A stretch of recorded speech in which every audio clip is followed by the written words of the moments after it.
বন্ধুরা, কেমন আছো তোমরা? তোমাদের জন্য একটি রোমান্টিক নতুন গল্প নিয়ে আসলাম। আশা করি তোমাদের ভালো ও মজা লাগবে। আর হ্যাঁ, ভিডিওতে লাইক দিয়ে চ্যানেলটি সাবস্ক্রাইব করে দিও। তাহলে চলো মূল গল্পে চলে যায়। আংটি বদলের পর থেকে ঈশার মন খারাপ। মায়ূরী আর তাপসী সেটা লক্ষ্য করে। মায়ূরী কোনো সংকোচ না করে ঈশার কাছে আসে। বড় আপা, কোনো কারণে মন খারাপ তোমার? ঈশা একটা দীর্ঘশ্বাস ফেলে এরপর উত্তর দেয়, না রে, মন খারাপ না, তবে ভয় হচ্ছে এবারও যদি বিয়েটা না হয় বাবা মা অনেক কষ্ট পাবে। আরে আপা, তুমি এত চিন্তা করছো কেন? আল্লাহ ভরসা বিয়ে হবে, দেখো। তোমার চিন্তা আরেকটু কমাই। একটু আগে দুলাভাই এর বাসা থেকে ফোন করেছিল ওনার বড় বোন। আগামী পরশু তোমার বিয়ে, যেহেতু ভাইয়া 1 সপ্তাহ পর চলে যাবে তাই পরশু বিয়ে ঠিক করেছে। ঈশা মায়ূরীর কথা শুনে খুব লজ্জা পায়। এরপর বলে, এখনো বিয়ে হলো না, এখনই দুলাভাই ডাকতে শুরু করেছিস? মায়ূরী দুষ্টুমি করে বলে, ওমা, কাল বাদে পরশু যার সাথে তোমার বিয়ে তাকে তো দুলাভাই ডাকবই, তাই না? আরেকটা কথা, দুলাভাই কিন্তু মায়ের থেকে তোমার নাম্বার নিয়েছে, বলেছে রাতে ফোন দিবে, কথা বলবে তোমার সাথে। মায়ূরীর কথা শুনে ঈশা আরও লজ্জা পেয়ে যায়, তাই সে তাড়াতাড়ি করে সেখান থেকে চলে যায়। এদিকে মায়ূরী বোনের দিকে তাকিয়ে থেকে চোখ ছলছল করে ওঠে। এই তো আর একদিন পরই বোনটা তার পর হয়ে যাবে। পরের দিন সকাল থেকে বাড়িতে হলুদের অনুষ্ঠানের তোড়জোড় চলছে। মায়ূরীর খালা নিধি, তার একমাত্র মামা মামি সবাই সকাল সকাল এসেছে মায়ূরীদের বাসায়। এদিকে মায়ূরীর বাবা দাদা ওনারা খাবারের দিকটা দেখছে। আজকে ছোট করে হলুদ হবে আর পরের দিন বিয়ে। এখানে সব থেকে অদ্ভুত বিষয় হচ্ছে মায়ূরীর চাচা চাচি কেউই বাসায় নেই। ওনারা 3 দিন ধরে মায়ূরীর চাচির বাবার বাড়িতে আছেন। ওনার মা অসুস্থ, তাই ওনাদের বাসা গ্রামের একদম ভিতরে, যেখান থেকে নেটওয়ার্ক নেই বললেই চলে। তাই ওনাদের অনেক চেষ্টা করেও বিয়ের ব্যাপারে জানানো যায়নি। আর এদিকে ছেলেরা অনেক তাড়াহুড়ো করছে, বিধায় বিয়েটা ওনাদের ছাড়াই দিতে হচ্ছে। সকাল থেকে মায়ূরীর মন খারাপ, তার চোখে স্পষ্ট কান্নার ছাপ। মায়ূরীকে দেখে তাপসীরও অনেক কান্না পাচ্ছে। বোনটার বিয়ে হয়ে যাচ্ছে, বোন তো মায়ের মতো।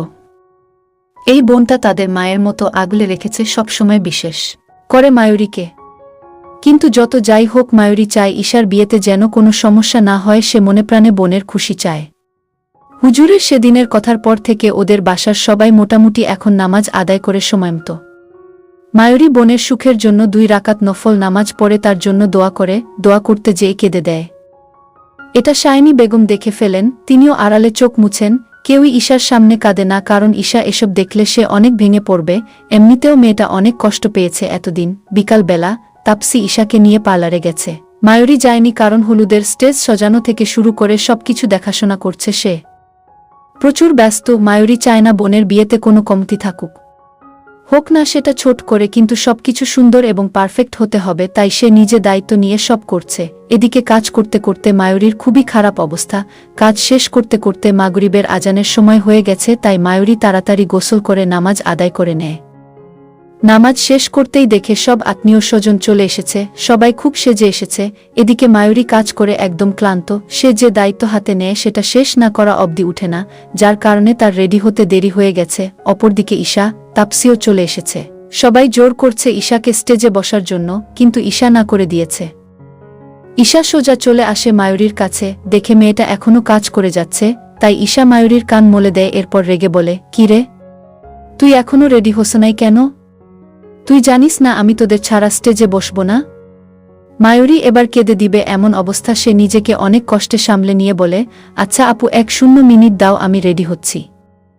ঈশা বলে, 1 মিনিটের মধ্যে আসবি, আমি এখানে অপেক্ষা করছি। তুই আসলে তাপসী আর তুই মিলে আমাকে স্টেজে নিয়ে যাবি, এখন যা তাড়াতাড়ি। মায়ূরী রেডি হতে চলে যায়, কিন্তু সে শাড়ি পরতে পারে না। এদিকে সবাই সুন্দর করে শাড়ি পরে পার্লার থেকে সেজে এসেছে। মায়ূরীর আসতে দেরি হচ্ছে দেখে তার মামি যায় তার কাছে। কিরে মায়ু, এভাবে দাঁড়িয়ে আছিস কেন? সোনা, মামি দেখো না আমি কোনোদিন শাড়ি পরেছি। আমি কিভাবে শাড়ি পরব বলো? আমি তো সাজতেও পারি না, সবসময় বড় আপু আমাকে সাজিয়ে দেয়। মায়ূরীর কথা শুনে তার মামির খুব খারাপ লাগে। এরপর সে বলে, আরে হো বোকা মেয়ে, আমাকে একবার বলতি, আয় আমি তোকে শাড়ি পরিয়ে সাজিয়ে দিচ্ছি। এরপর তিনি মায়ূরীকে শাড়ি পরিয়ে সুন্দর করে সাজিয়ে দেন। বাসায় সেজেও মায়ূরীকে অনেক সুন্দর লাগে দেখতে। এরপর মামি বলেন, শোন, আগামীকালও আমি তোকে সাজিয়ে দিব সুন্দর মতো, আমার কাছে চলে আসবি কেমন? মায়ূরী হ্যাঁ সূচক মাথা নাড়ায়। একে একে সবাই হলুদ দিচ্ছে, মজা করছে, ছবি তুলছে। এর ফাঁকে নতুন দুলাভাই কয়েকবার ভিডিও কলে ঈশাকে দেখেছে, তাতেই ঈশা লজ্জায় লাল। মায়ূরী সবাইকে খাবার পরিবেশন করছে। খাওয়া শেষে কিছু কাজিনরা মিলে নাচানাচি করছে। এক পর্যায়ে মায়ূরী, ঈশা, তাপসি, সাব্বির আহমেদ, শাইনি বেগম তারাও নাচেন। সব মিলিয়ে অনেক মজা করে সবাই। সেদিন হলুদের অনুষ্ঠান শেষ হতে হতে রাত ৩টা বেজে যায়। বাড়ি ভর্তি মানুষ, সবাই সেদিন থেকে যায়, যে যার মতো শুয়ে পড়ে। সকাল ৭টার দিকে শাইনি বেগম সবাইকে ডেকে তুলেন। আজকে দুপুরে বিয়ে পড়ানো হবে এবং দুপুরেই খাওয়ার আয়োজন করা হয়েছে, তাই সবাইকে জলদি উঠতে হবে। এদিকে ঈশার হবু বর ফোন করেছে, তার বরের বাবা মা নেই, 2টা বোন, একটা বড় ভাই আছে, আর তিনিই সবার ছোট। তাই ঈশার বরের মন খুব খারাপ। তিনি ঈশাকে ব্যাপারটা ফোনে জানায়।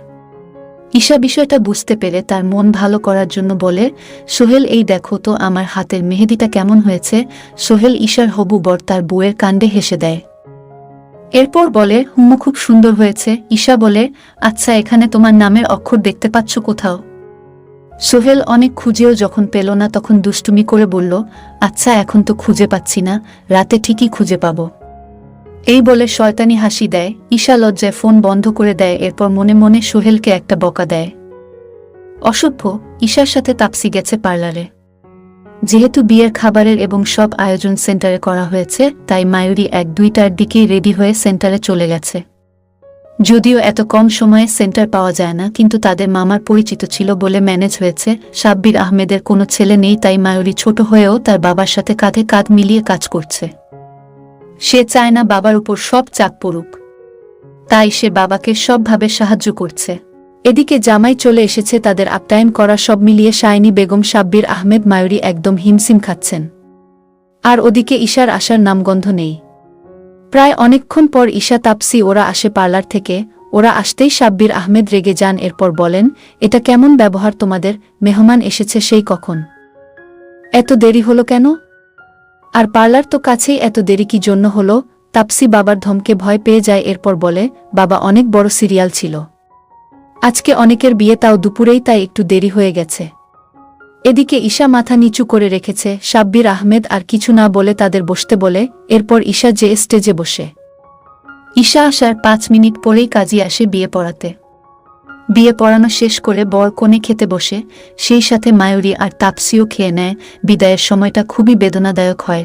যেই মেয়েকে এত কষ্ট করে মানুষ করেছেন, সেই মেয়েকে অন্যর হাতে তুলে দিতে যেয়ে সাব্বির আহমেদ আর শাইনি বেগমের কলিজা ছিঁড়ে যাচ্ছিল। সাব্বির আহমেদ যখন ঈশাকে ধরে বাচ্চাদের মতো কাঁদছিল, তখন সবাই অবাক হয়ে দেখছিল। এত শক্ত একটা মানুষের ভেতরে যে এত নরম একটা মন আছে, সেটা কেউ বুঝতেই পারেনি। মানুষের সাথে সাথে শাইনি বেগম, তাপসি, মায়ূরীও অবাক হয়ে বাবাকে দেখেছে। এই বাবাকে তারা চিনতে পারছে না। বাবার কান্না দেখে ঈশা আরো জোরে জোরে কাঁদছে। মায়ূরীও কাঁদছে, মায়ূরীর বুক জ্বলছে। বোনটা এভাবে চলে যাচ্ছে ভেবে সাব্বির আহমেদ মেয়েকে জড়িয়ে ধরে গাড়িতে বসিয়ে দেন। ঈশা অনেক কান্নাকাটি করে একপাশে দাঁড়িয়ে। মায়ূরীও কাঁদছিল। তখন সাব্বির আহমেদ বলেন, মায়ূরী, মা, আমার এদিকে এসো। মায়ূরী বাবার কাছে যায়। জি বাবা। মা, আপুর সাথে ওর শ্বশুর বাড়ি যাও। এটা আমাদের বাসার নিয়ম, মেয়ের সাথে মেয়ের বাড়ির কেউ একজন সাথে যায়। আর তাছাড়া পরশুদিন তো বুভাত, তখন না হয় একসাথে আসবে আপুর সাথে। মায়ূরী আকাশ থেকে পড়ে, সে কোনোভাবেই যাবে না, তাই সে বাবাকে মানা করে দেয়। কিন্তু সাব্বির আহমেদের কড়া চোখ দেখে দমে যায়। এরপর রাগতে রাগতে গাড়িতে উঠে বসে। এদিকে মায়ূরীকে দেখে ঈশার মনে খুশি লাগে। মেয়েকে বিদায় দিয়ে সাব্বির আহমেদ আরও ভেঙে পড়ে। সে আবারও কান্না করে দেয়। এদিকে আত্মীয় স্বজনরা সাব্বির আহমেদকে সান্ত্বনা দিচ্ছেন। ঈশা বিদায় হওয়ার পর সবাই বাসায় চলে যায়। হলুদের অনুষ্ঠানের সাজানো বাড়ি সেভাবেই আছে, এখনো খোলা হয়নি। এদিকে বাড়ির সামনে 2টা সিএনজি এসে থামে। এরপর আস্তে আস্তে মায়ূরীর চাচা, চাচি, চাচাতো ভাই, বোন সবাই গাড়ি থেকে নেমে বাড়িতে গেট সাজানো, লাইটিং দেখে অবাক হয়ে দেখতে থাকে। তারা কিছুই বুঝতে পারছে না কি হচ্ছে এসব। দ্বিতীয় গল্প। মা, এই 3rd ক্লাস মেয়েকে নিয়ে ভার্সিটিতে গেলে সবার সামনে আমাকে অপমানিত হতে হবে।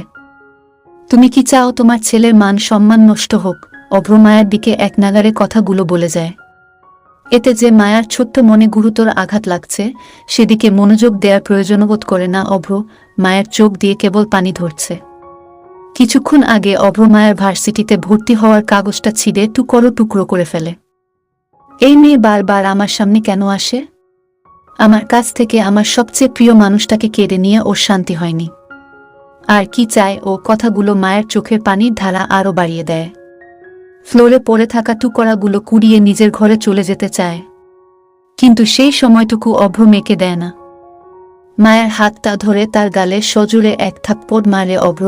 এতে মায়ের হাত থেকে কাগজের টুকরাগুলো পড়ে যায়। বাড়ির সবাই পুতুলের মতো নিশ্চুপ হয়ে চোখের সামনে ঘটে যাওয়া দৃশ্যগুলোর সাক্ষী হচ্ছে, কিন্তু কেউই সাহস করে অভ্রকে আটকায় না। বলতে গেলে বাড়ির সবাই অভ্রকে ভয় পায়। অভ্র, থামবি, মেয়েটার উপর অত্যাচার না করলে তোর পেটের ভাত হজম হয় না।